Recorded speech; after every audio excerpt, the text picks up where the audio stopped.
नमस्कार दोस्तों, स्वागत है आप सभी का जीके फॉर एग्जाम प्रिपरेशन पर। तो आज बात करने वाले हैं कुछ एक नए टॉपिक पर या कहीं एक नए विषय पर। वो विषय आपका ये होगा कि हम आपको कुछ ऐसे कारण बताएंगे जिनसे कि पढ़ाई में मन नहीं लगता है। वो कौन कौन से कारण हैं जिनकी वजह से पढ़ाई में मन नहीं लगता है। तो ऐसा आपके भी साथ भी होगा कि कुछ ऐसे कारण हैं जिनकी वजह से पढ़ाई में मन नहीं लगता या पढ़ाई करने की इच्छा नहीं होती, मन उचट जाता है या मन उचक जाता है तो पढ़ने का मन नहीं करता।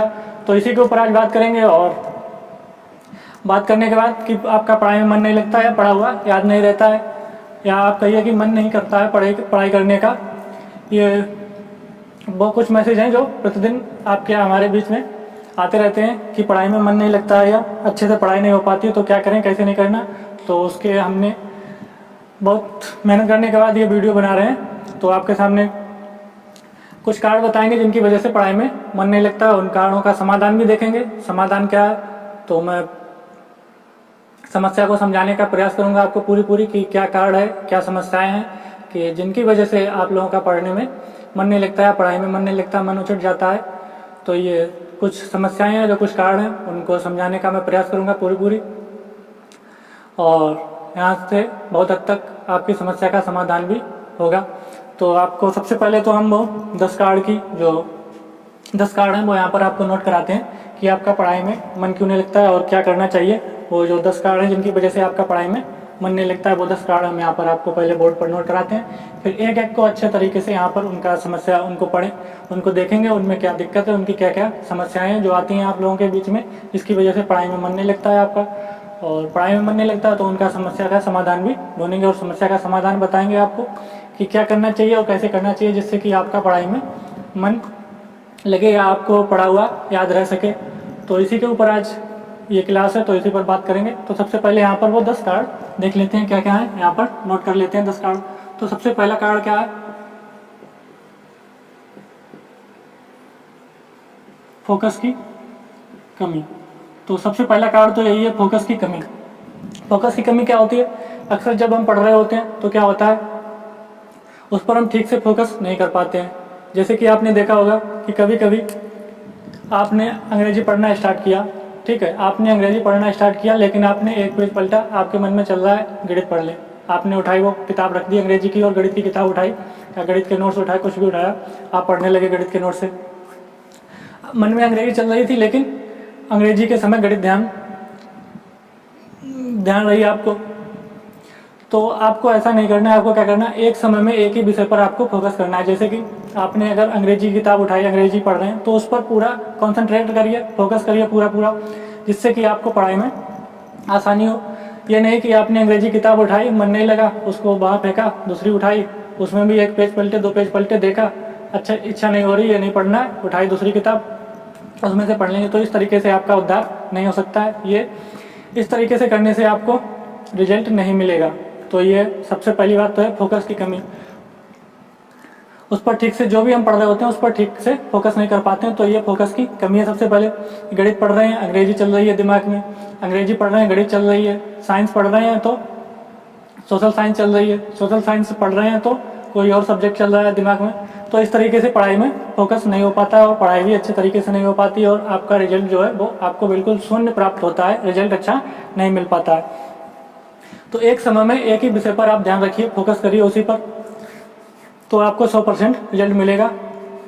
तो आपने ये भी देखा होगा, तो मैं ये बताऊँ, एक बात बताऊँ आपको इस तरीके से कि ये भी देखा होगा कि जब आप सूर्य की किरणों को किसी लेंस के द्वारा किसी एक वस्तु पर या चीज़ पर डालते हैं तो क्या होता है, जैसे कि सूर्य की किरणें आपने एकत्रित की या उनको इकट्ठा करके लेंस के माध्यम से आपने किसी कागज़ पर डाला, जब आपने किसी कागज़ पर डाला तो क्या होता है, वो कागज़ जल जाता है। तो यही आपकी पढ़ाई करने का भी तरीका है कि जब तक आप एकाग्र मन से या फोकस या कॉन्सेंट्रेट नहीं रखेंगे तो आपका पढ़ाई में मन नहीं लगेगा और आपको रुचि नहीं आएगी उस विषय में पढ़ने में। तो आप यही करते रहेंगे, ये किताब उठाई, इसमें 2 पेज पलटे, रख दी, दूसरी उठाई, उसमें दूसरे से 2 पेज पढ़े और रख दिए।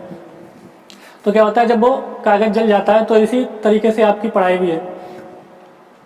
तो कागज़ क्या होता है, जलने लगता है। तो फोकस का महत्व आपको यहाँ से समझ में आ गया होगा कि फोकस का महत्व क्या होता है। तो ध्यान रखिए, 100% रिजल्ट आपको जब भी मिलेगा जब आप फोकस 100% रखेंगे। आपने अगर फोकस में अपने कमी की कॉन्सेंट्रेट नहीं कर पाया अपने किसी भी विषय पर तो आपको कंसंट्रेट ना कर पाने की वजह से आपको दिक्कत हो सकती है, आपका पढ़ाई में मन नहीं लगेगा, मन उचट जाएगा। तो यही सबसे फर्स्ट कारण ये था। तो इसका समस्या का समाधान ये है कि आप जो भी विषय पढ़ें 20 मिनट, 30 मिनट, आधे घंटे और 45 मिनट, 1 घंटे जो भी पढ़ें, लेकिन उस पर पूरा का पूरा फोकस रखें, पूरा का पूरा फोकस रखेंगे तभी आप उसमें सफल हो पाएंगे, वरना ऐसे आपका उद्धार नहीं हो पाएगा। और सेकंड कार्ड क्या है, सेकंड कार्ड देखते हैं। सेकंड कार्ड क्या है यहाँ पर, विषय पर पकड़ ना होना, किसी भी विषय पर पकड़ ना होना। तो सेकंड कार्ड क्या है, विषय पर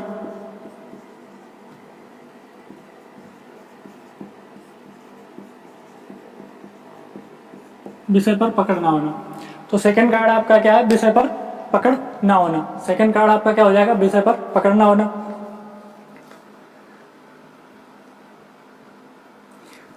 जैसे कि ध्यान रखिए कि किसी विषय में हमारी पकड़ कमजोर है, किसी विषय पर हमारी पकड़ कमजोर है, हमारा मन उस विषय को पढ़ने का नहीं करता है, उस विषय को पढ़ने का मन नहीं लगता है। तो उस विषय को पढ़ने के लिए हमें क्या करना चाहिए,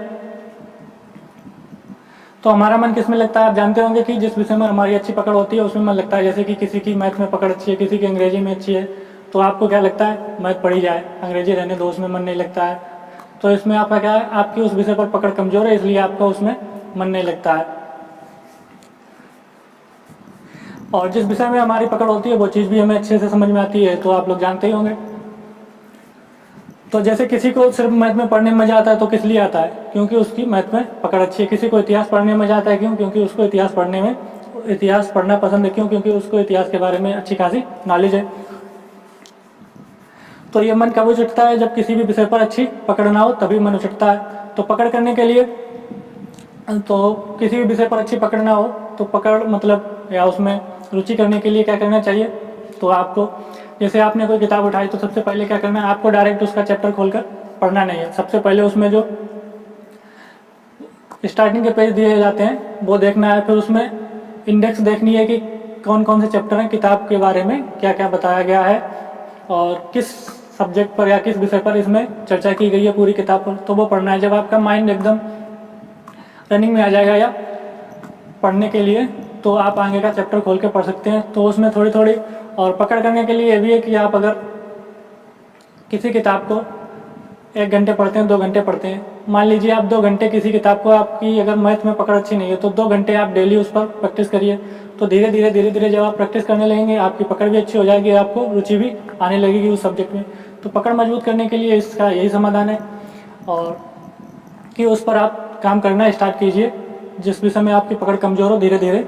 और आपका थर्ड क्या है, आपकी विषय में रुचि ना होना, किसी विषय में रुचि ना होना। तो यह भी एक कारण है कि पढ़ाई में मन ये भी उचटाता है, क्यों, क्योंकि आपको उस विषय में रुचि नहीं है, विषय में रुचि ना होना। तो आप जैसे जानते हैं रुचि ना होना, पकड़ होना, दोनों एक ही बात से संबंधित है। रुचि और पकड़ का बात संबंध एक ही है। तो जिसमें आपकी बेहतर पकड़ अच्छी होती है, या कहिए जिस सब्जेक्ट के बारे में आपको अच्छी खासी नॉलेज होती है, तो उसमें आपकी रुचि भी अच्छी खासी होती है और आपकी पकड़, पहले बता दिया, दोनों को रिलेटेड है, एक दूसरे संबंध है, पकड़ और रुचि। तो जिस सब्जेक्ट में आपको अच्छी खासी नॉलेज होगी, आपकी रुचि भी उसी सब्जेक्ट में होगी, ये सामान्यतः सभी लोगों को पता होगा। तो रुचि लाने के लिए क्या करना चाहिए,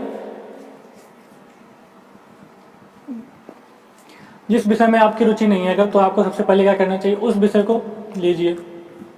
या आपको अंग्रेजी में रुचि नहीं है, मैथ में रुचि नहीं है, या मैथ को पढ़ने का मन नहीं करता, इंग्लिश का पढ़ने का मन नहीं करता, इतिहास को पढ़ने में मन नहीं करता, तो क्या करना है, सबसे पहले आप उस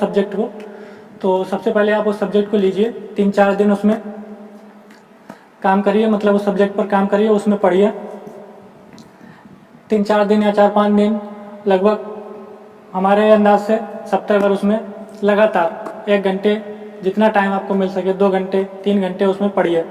तो 4-5 दिन जब आप उसमें पढ़ेंगे तो आपका क्या होगा, वो आपको आदत बन जाएगी या आपकी आदत में आ जाएगा। तो आपको क्या लगेगा कि 7 दिन की आदत, 7 दिन आप अगर उस पर पढ़ेंगे, लगातार काम करेंगे, तो वो आपकी एक आदत बन जाएगी। तो जैसे ही आपको उस विषय के बारे में थोड़ी बहुत भी जानकारी होने लगी, तो फिर आपके अंदर से एकदम रुचि आने लगेगी, या उस विषय में पढ़ने का इंटरेस्ट जो होगा वो आपका जागृत होने लगेगा अंदर से। तो आपको उसमें इंटरेस्ट आने लगेगा और धीरे धीरे आप करके उस विषय में अच्छा खासा या अच्छी खासी नॉलेज प्राप्त कर सकते हैं। तो थर्ड क्या था, विषय में रुचि ना होना, यही उसका कारण है। तो धीरे धीरे से जब आप 4-5 दिन पढ़ेंगे तो उसमें आपको रुचि आने लगेगी और पढ़ने का ही मन करने लगेगा। और जैसे जैसे आपकी जानकारी बढ़ती जाएगी उस सब्जेक्ट पर, आपकी इंटरेस्ट भी उस सब्जेक्ट को पढ़ने के लिए और भी ज़्यादा होता जाएगा। और फोर्थ आपका क्या है कारण कि अधिक किताबों, कुछ लोग होते हैं ऐसे कि अच्छी किताब देखी उसको मतलब उसको परचेज कर लिया, उसको खरीद लिया, तो बहुत अधिक किताबों का भी एकत्रित नहीं करना चाहिए।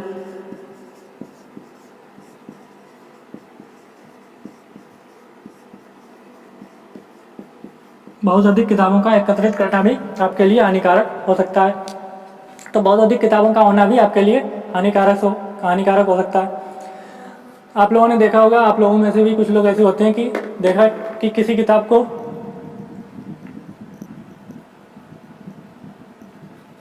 कि अक्सर हम लोग ऐसा करते हैं कि हर अच्छी लगने वाली किताब को परचेज कर लेते हैं, खरीद लेते हैं, खरीदते जाते हैं और उनको इकट्ठा करते जाते हैं। तो इस तरीके से क्या होता है, हमारे पास किताबों का बहुत सारा सा ढेर हो जाता है और उससे क्या होता है, बहुत सारा किताबों का ढेर हो जाता है तो पढ़ाई में मन नहीं लगता। ये लगा रहता है कौन सी किताब पढ़ें कौन सी नहीं पढ़ें, इसके 2 पेज पढ़े रख दी, उसके 2 पेज पढ़े रख दी, इसके 3 पेज पढ़े रख दी, इसके 1 पेज पढ़े रख दी। ठीक है, तो ये होता है अधिक किताबें इकट्ठी करने का। और ये भी बात है कि किताबें सबसे अच्छी मित्र होती हैं, लेकिन परंतु एक बात ये भी ध्यान रखना कि अधिक मित्र और अधिक किताबें आपके दुश्मन होते हैं। क्योंकि अधिक किताबें होने से आपको यही रहेगा, इसके 2 पेज पढ़े, इस किताब के मतलब आप पूरी किताब पढ़ ही नहीं पाएंगे। इसके 2 पेज पढ़े, ये हटाई, ये अच्छी नहीं लगी, दूसरी किताब उठाई, ये वाली पढ़ी, वो वाली पढ़ी। और तो यही होता है कि अधिक किताबें एकत्रित या परचेज इकट्ठी करने से आप जो अपने घर पर रख लेते हैं तो उससे पढ़ाई में मन नहीं लगता। एक मतलब लिमिटेड सिलेबस को पढ़िए और लिमिटेड किताबें रखिए, लिमिटेड और ऑथेंटिक किताबें रखिए अपने पास में। ऑथेंटिक किताबें जो हैं उनको रखिए और लिमिटेड सिलेबस रखिए अपना। तो लिमिटेड सिलेबस रखने से आपको उसी पर काम करना है, वही पढ़ना है बार बार और रिवीजन करना है उसका। तो इस तरीके से क्या होता है, जब आप बार बार रिवीजन करते हैं तो आपको वो याद हो जाता है। और अधिक किताबें होने से क्या होता है, आपने एक किताब ये पढ़ी रख दी, दोबारा में ये वाली पढ़ी रख दी, दोबारा तीसरी बार में वो वाली, चौथी बार में वो वाली। इस तरीके से आप जब किताब पढ़ते हैं तो उसमें मज़ा नहीं आता। अच्छा, आपको कुछ भी याद नहीं रहता, वो तो सब बस यही रहता है कि आपने ये भी पढ़ा, वो भी पढ़ा, सब पढ़ा, लेकिन जब आप पेपर देने जाते हैं तो कुछ नहीं पढ़ा, सब बेकार हो जाता है वो पढ़ा लिखा। अब बात करते हैं आगे कौन सा है। आगे है पढ़ाई का कोई निश्चित क्रम या कोई टाइम टेबल ना होना। तो कार्ड 5 क्या है, टाइम टेबल ना होना या निश्चित क्रम नहीं होना। टाइम टेबल ना होना और कोई निश्चित क्रम ना होना।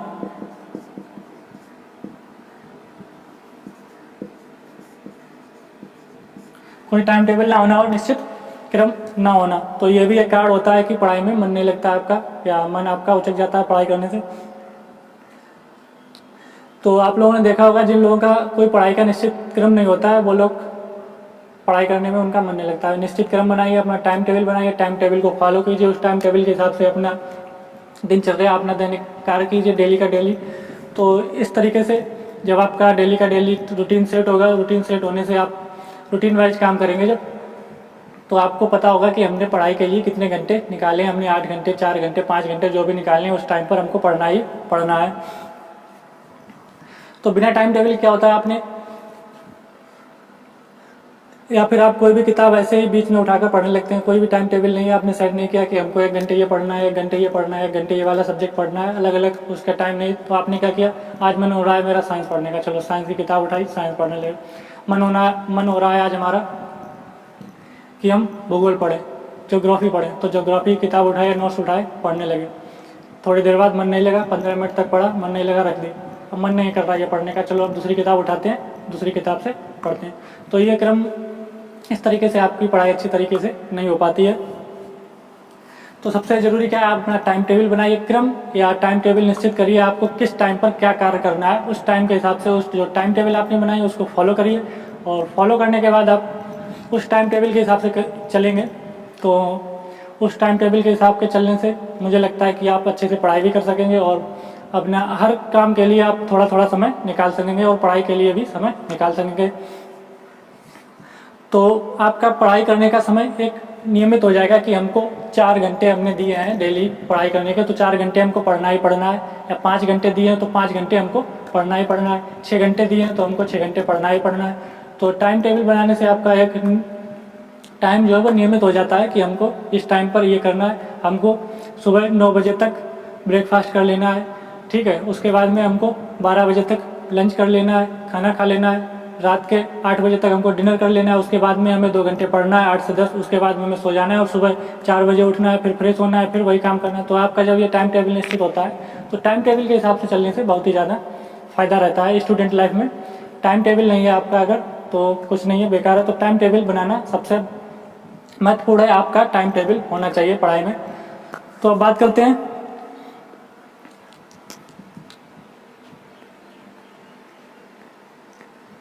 अगला क्या है, कोई निर्धारित लक्ष्य ना होना। छठा यहाँ पर देख लेते हैं, कोई निर्धारित लक्ष्य ना होना।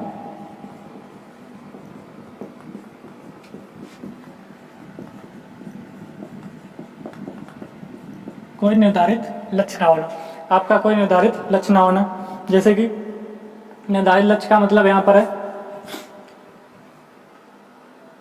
कि आपने अगर कोई लक्ष्य निश्चित नहीं किया तो आप किस बेस पर पढ़ेंगे, किस हिसाब से पढ़ेंगे। कि आपका जब कोई लक्ष्य निश्चित नहीं है तो आपका जब कोई टारगेट ही नहीं है तो आप किस हिसाब से पढ़ेंगे और क्या पढ़ेंगे।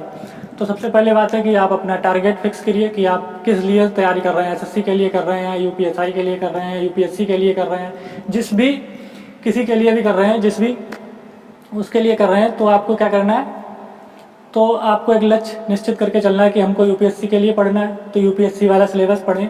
ये नहीं है कि हमको यूपीएससी के लिए पढ़ना है, हम पढ़ रहे हैं यूपी कांस्टेबल वाला सिलेबस, बस फैक्ट पढ़े जा रहे हैं, फैक्ट पढ़े जा रहे हैं। इस तरीके से आपका उद्धार नहीं होने वाला है, आप समझ लीजिए अच्छी तरीके से। यूँ ही पढ़े जा रहे हैं, कोई उसका तरीका ही नहीं है, बस ये पढ़ लिया फैक्ट देके सही है, ये उठाई किताब फैक्ट देके पढ़ लिया। इस तरीके से कुछ नहीं होता। जब तक आपका लक्ष्य निर्धारित नहीं होगा आप अपनी मंजिल पर नहीं पहुंच सकते। जब आपका लक्ष्य निर्धारित नहीं होगा तो अपनी मंजिल पर पहुंचेंगे कैसे। जब आपको अपनी मंजिल का ही पता नहीं होगा कि मंजिल कौन सी है मेरी, तो उस पर जाएंगे कैसे, किस तरीके से जाएंगे। ठीक है, तो सबसे पहले आपको अपनी मंजिल पता होना चाहिए कि हमें मेरी मंजिल क्या है, हमको जाना कहाँ पर है। तो उसके हिसाब से आप अपना रास्ता बनाएंगे कि हमें यहाँ पर जाना है तो इस हिसाब से हमको यहाँ से जाना चाहिए या यहाँ से जाना चाहिए, किस तरीके से हमको जाना चाहिए, कौन सा रास्ता सही रहेगा। तो इस तरीके से सबसे पहले तो आपका कोई एक लक्ष्य निर्धारित होना चाहिए। आप किसकी तैयारी कर रहे हैं, एसएससी कर रहे हैं तो एसएससी के अकॉर्डिंग पढ़िए, एसएससी के हिसाब से पढ़िए। अगर आप यूपीएससी की कर रहे हैं तो यूपीएससी के हिसाब से पढ़िए। आप या किसी बैंकिंग की कर रहे हैं तो बैंकिंग के हिसाब से पढ़िए, बैंकिंग के लेवल का पढ़िए। तो ये था आपका छठा कारण कि कोई निर्धारित लक्ष्य ना होना आपका। और लक्ष्य निर्धारित नहीं होगा तो आपको परीक्षाओं के पैटर्न सभी के अलग अलग होते हैं। तो आपको परीक्षाओं के जब पैटर्न ही पता नहीं होंगे तो आप किस तरीके से आप अपनी तैयारी करेंगे। जब आपको परीक्षाओं के पैटर्न पता होंगे कि कौन सा पेपर किस पैटर्न पर आधारित होता है, कौन सी यूपीएससी कैसे पैटर्न पर पेपर देती है और एसएससी कैसे पैटर्न पर पेपर लेती है, तो जब आपको ये पता होगा तब आप अपनी अच्छे से तैयारी कर पाएंगे। तो सबसे मेन कारण आपका क्या है, आपका सबसे पहले यहाँ पर लक्ष्य निर्धारित होना चाहिए। जब आपको मंजिल का ही नहीं पता है तो मंजिल पर पहुंचोगे कैसे हैं। तो आगे आपका अगला पॉइंट क्या है, ध्यान भटकाने वाले साधनों से दूर रहना। तो अगला आपका क्या होगा, ध्यान भटकाने वाले साधन। तो ध्यान भटकाने वाले साधन कौन से होते हैं,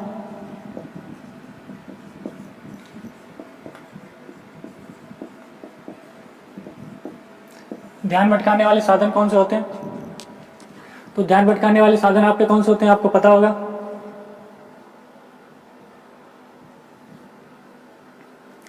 तो ध्यान भटकाने वाले साधन आपके कौन से होते हैं, जैसे आपको पता है मोबाइल हो गया, फ़ोन हो गया, टैबलेट हो गया, कुछ इस तरीके से इंटरनेट या सोशल मीडिया हो गई। तो सोशल मीडिया ये आपके ध्यान भटकाने वाले साधन है। तो मेरे हिसाब से सोशल मीडिया से आप जितना ज़्यादा दूर रह सकें वो आपके लिए फ़ायदेमंद होगा। तो आजकल के डिजिटल युग में क्या होता है, हर समय मोबाइल पर लिए बैठे रहते हैं, खुद चलो किसी महिला मित्र से बात कर लेते हैं, चलो आज पबजी खेल लेते हैं, मन ही नहीं करता पढ़ाई करने का। तो सोशल मीडिया से आप जितनी ज़्यादा दूरी बना के रखेंगे आप अपनी मंजिल के पास उतने ज़्यादा मंजिल के करीब पहुंचते जाएंगे। तो सोशल मीडिया ये जो ध्यान भटकाने वाले साधन है इनसे आपको दूर रहना चाहिए। और पढ़ाई करते वक्त इन सभी जो सोशल ध्यान भटकाने वाले जो भी साधन या सामग्रियाँ हैं इनको आपको दूर रखना चाहिए पढ़ाई करते वक्त। जैसे कि आपका मोबाइल हो गया, तो जब आप पढ़ाई करने बैठते हैं तो मोबाइल को आप साइलेंट मोड पर करके रख दीजिए और अपने सभी मित्रों और रिश्तेदारों से कह दीजिए कि इस टाइम पर हमें कोई भी डिस्टर्ब ना करे, इस टाइम पर हम सिर्फ पढ़ाई करते हैं। और कोई अगर इमरजेंसी बात करनी हो या कॉल करना कोई चीज़ तो आप कर सकते हैं, नहीं तो उस टाइम पर आप स्विच ऑफ कर दीजिए या साइलेंट मोड पर रख दीजिए उनको। उस टाइम पर सिर्फ आपका फोकस होना चाहिए, आप क्या चीज़ पढ़ रहे हैं उस पर आपका कॉन्सेंट्रेट होना चाहिए। तो अगला बात करते हैं, अगला क्या होगा,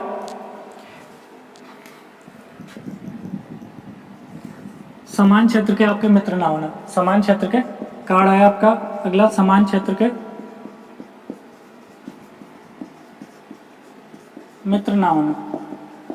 समान क्षेत्र के मित्र ना होना, तो समान क्षेत्र के मित्र होने का क्या मतलब है, जैसे कि आप तैयारी कर रहे हैं गवर्नमेंट जॉब की, आपके मित्र हैं प्राइवेट सेक्टर में जॉब कर रहे हैं, ठीक है, तो आपके मित्र तो प्राइवेट सेक्टर में जॉब कर रहे हैं, उनको उसी में खुशी है, आनंद मिलता है, उनको करने दीजिए। और आप कर रहे हैं गवर्नमेंट जॉब की तैयारी, तो यहाँ पर क्या होगा, या उनका खुद का बिजनेस है और आप लगे हैं प्रतियोगी परीक्षाओं की तैयारी करने में, तो इससे आपका क्या होगा, जब वे पार्टी एंजॉय करेंगे तो आपका मन करेगा पार्टी में जाने का, ठीक है। वो कहीं घूमने जा रहे हैं तो आपका भी मन करेगा घूमने का, उनका तो बिजनेस साइड है भाई, और उनको प्राइवेट सेक्टर में खुशी मिल रही है तो उनको प्राइवेट सेक्टर में करने दीजिए। लेकिन आप तो प्रतियोगी परीक्षाओं की तैयारी कर रहे हैं, तो आपके मित्र जो होने चाहिए समान क्षेत्र के मित्र होने चाहिए। तो आपके मित्र कौन कौन से होने चाहिए, समान क्षेत्र के, जैसे कोई भी तैयारी करने वाला मित्र है, जैसे आप एसएससी की तैयारी कर रहे हैं, ठीक है, मान लीजिए एग्जाम्पल के तौर पर आप एसएससी की तैयारी कर रहे हैं, तो आपको मित्र ऐसे बनाना चाहिए जो उससे रिलेटेड हो, वो भी प्रतियोगी परीक्षाओं की तैयारी कर रहा हो, तो इससे क्या होगा कि आप उससे डिस्कस कर सकते हैं, आप जो भी बात समझाना चाहते हैं उसको समझ में आएगी, या वो जो भी बात कहना चाहता है आपके समझ में आएगी। तो जो समान क्षेत्र के मित्र ये भी बहुत ज़्यादा प्रभाव डालते हैं, ठीक है, तो समान क्षेत्र के मित्र आपके होने चाहिए। तो इससे क्या होता है कि जैसे कोई भी नई पॉलिसी आई, ठीक है, कोई भी नई पॉलिसी आई इंडिया में, तो आपको क्या उस पर डिस्कस करना है, डिस्कस करने के लिए आप किसके पास जाएंगे, आपके समान क्षेत्र के मित्र नहीं, मान लीजिए आपका कोई प्राइवेट सेक्टर वाला मित्र है, उसे क्या लेना देना, पॉलिसी आई है, उसे क्या मतलब है, उसे तो कोई परीक्षा देनी ही नहीं है, तो आप उसके पास डिस्कस करोगे, नहीं कर पाओगे, वो आपकी बात को गौर से सुनेगा भी नहीं, ठीक है। तो डिस्कस करने के लिए आपके पास कुछ ऐसे मित्र या होने चाहिए जिससे आप डिस्कस कर सकें स्टडी से रिलेटेड। और तो यही यहाँ पर कारण है, समान क्षेत्र के आपके मित्र होना जरूरी है। और बात 9 नंबर के कारण की कहते हैं कि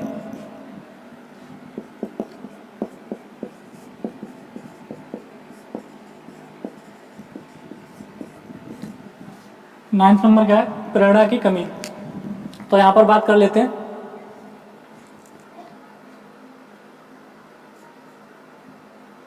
तो प्रेरणा की कमी का मतलब यहाँ पर यह है कि प्रेरणा आपको सफलता के लिए नई ऊर्जा प्रदान करती है। कभी कभी बिना नकारात्मक सोच आ सकती है, कभी कभी बिना प्रेरणा की तैयारी करने पर क्या होता है, नकारात्मक सोच आ सकती है, तो जो आपको तैयारी को प्रभावित कर सकती है। ऐसे में कोई सकारात्मक प्रेरणा आपको नई ऊर्जा प्रदान करती है, और नकारात्मक सोच आने से क्या हो सकता है, आप डिप्रेशन में जा सकते हो, कुछ भी हो सकता है। तो हमेशा आपको क्या करना है, सफल व्यक्तियों से प्रेरणा लेनी चाहिए। हो सकता है तो उनसे मिले, उनके जो उन्होंने तैयारी की है, किस तरीके से तैयारी की है, किस तरीके से वो अपना डेली का रूटीन मेंटेन करते थे, किस तरीके से कितने घंटे पढ़ते थे, उनका इंटरव्यू किस तरीके से उन्होंने दिया, उनका स्किल देखिए, उनकी हुनर देखिए, उनका इंटरव्यू देने का तरीका देखिए, उनकी पर्सनालिटी डेवलपमेंट देखिए, किस तरीके से वो रहते हैं, क्या करते हैं। तो इस तरीके से आप प्रेरणा होना भी आपके जीवन में जरूरी है, प्रेरणादायक, ठीक है। तो इस तरीके से आप सफल व्यक्तियों के इंटरव्यू देखना चाहिए आपको कि वो क्या क्या कर रहे हैं, किस तरीके से इंटरव्यू उन्होंने बताया, किस तरीके से उन्होंने पढ़ाई की, क्या क्या उन्होंने संघर्ष किए अपने लाइफ में। तो इस तरीके से आपको उनके टच में रहना चाहिए और उनसे बात भी करनी चाहिए। और बात करते हैं किसी क्षेत्र में रुचि ना होना। 10th नंबर में क्या है, किसी क्षेत्र में रुचि ना होना।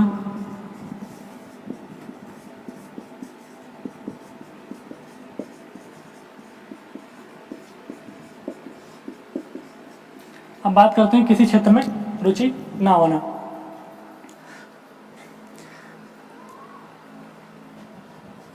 जैसे आपकी किसी ऐसे क्षेत्र में रुचि, जैसे आपकी कला के क्षेत्र में रुचि है या विज्ञान के क्षेत्र में रुचि है, तो आपको क्या करना है, तो आपको पढ़ते वक्त उसी का ख्याल आता होगा। जैसे आपको कला बनाने में ज़्यादा इंटरेस्ट आता है तो आपको उसी टाइम पर उसी वक्त का ख्याल आता होगा पढ़ते टाइम पर। तो आपका क्या करना है, आप अपने पढ़ाई के मोड को उसी मोड में, कला के मोड में डाइवर्ट करिए। जैसे कि आपको रुचि क्या है, आर्ट बनाने में रुचि है आपको, तो आप क्या करते हैं, पढ़ने जब आप बैठते हैं तो आपको क्या करना है कि आप जो नोट्स बनाते हैं वो चित्र बनाकर बनाइए, चित्र के द्वारा या चित्र के माध्यम से समझिए, चित्र बना कर नोट्स बनाइए, उनको लिखिए। तो आपको इस तरीके से आपको जिस क्षेत्र में रुचि है वो भी आपकी बनी रहेगी, और जो आप तैयारी कर रहे हैं, जो भी आप बना रहे हैं, जो भी नोट्स कर रहे हैं, तैयार कर रहे हैं, नोट्स प्रिपेयर कर रहे हैं, तो वो भी आपके प्रिपेयर हो जाएंगे अच्छी तरीके से, और आपको इस तरीके से याद भी हो जाएगा, अच्छी खासी तैयारी हो जाएगी। किसी भी क्षेत्र में आपको अगर रुचि है तो ये कोई खराबी नहीं है आप में, सबको अलग अलग क्षेत्र में रुचि होती है, ठीक है। तो वो जो रुचि होती है वो आप अपनी पढ़ाई में जोड़ दीजिए। तो यही है, नए नए तरीके से नोट्स बनाइए आप अपने, नए नए तरीके से, और नए नए तरीके से जब आप नोट्स तैयार करेंगे तो आपको पढ़ाई करते वक्त उसमें रुचि आएगी या इंटरेस्ट जागृत होगा आपको उसमें पढ़ाई करते वक्त, तो आप जब पढ़ाई कर सकते हैं। तो यही जो 10 कार्ड थे जो हमने यहाँ पर आपको बताएं कि 10 कार्ड जिनकी वजह से पढ़ाई में मन नहीं लगता है, तो यहाँ पर हमने 10 कार्ड आपको जो बताए उनका समाधान भी बताया, समस्या का समाधान आपको भी बताने की पूरी कोशिश की है, और समस्या को समझाने का भी प्रयास किया है। तो मैं उम्मीद करता हूँ कि यहाँ पर आपको जो 10 कार्ड हमने बताए जिनकी वजह से पढ़ाई में मन नहीं लगता है, आपको समझ में आ गया होगा, और आपको किस तरीके से तैयारी करनी चाहिए और किस तरीके से पढ़ाई करनी चाहिए। तो आपको जो ये हमने 10 कार्ड बताए हैं इन पर आपको काम करना चाहिए, और इनको ध्यान में रखते हुए आपको पढ़ाई करना चाहिए। जैसे फोकस की कमी, सबसे पहले आप फोकस की कमी, तो आपकी फोकस में कमी है तो आप सबसे पहले फोकस की कमी पर काम करिए, विषय को पकड़ना होना उस पर काम करिए, विषय में रुचि नहीं है उस पर काम करिए, बहुत अधिक किताबें एकत्रित मत करिए, लिमिटेड किताबें और ऑथेंटिक किताबें ही परचेज करिए, अपने पास रखिए। उसके बाद में टाइम टेबल निश्चित करें, आप अपना एक टाइम टेबल बनाइए, रूटीन बनाइए, उसको फॉलो करिए, जब उसको फॉलो करेंगे उसी के हिसाब से आप अपना कार्य करिए पूरा। उसके बाद में निर्धारित, आपका अगर निर्धारित लक्ष्य नहीं है, आपको मंजिल ही नहीं पता तो जाओगे किस रास्ते से, तो सबसे पहले आप अपनी मंजिल जो है वो अपनी मंजिल को तय करिए, अपना टारगेट फिक्स करिए, फिर उसके लिए रास्ता निकालिए। उसके बाद में ध्यान भटकाने वाले साधन जो है उनसे दूर रहिए। मैं जहाँ तक ये कहता हूँ, सोशल मीडिया से जितना हो सके आप दूर रहिए, क्योंकि सोशल मीडिया एक ऐसा है, आप उस पर अगर एक बार उसकी लत लग गई, आदत लग गई, फिर वो छूटती नहीं है। तो सोशल मीडिया से स्टूडेंट लाइफ में मैं कहता हूँ सोशल मीडिया से जितना दूर रह सकें उतना दूर रहिए। उसके बाद में जब आप कहीं सेटल हो जाए, जॉब आप लग जाए, तो उसके बाद में आप चाहे जितना सोशल मीडिया पर रहें, पूरे दिन सोशल मीडिया को यूज करें।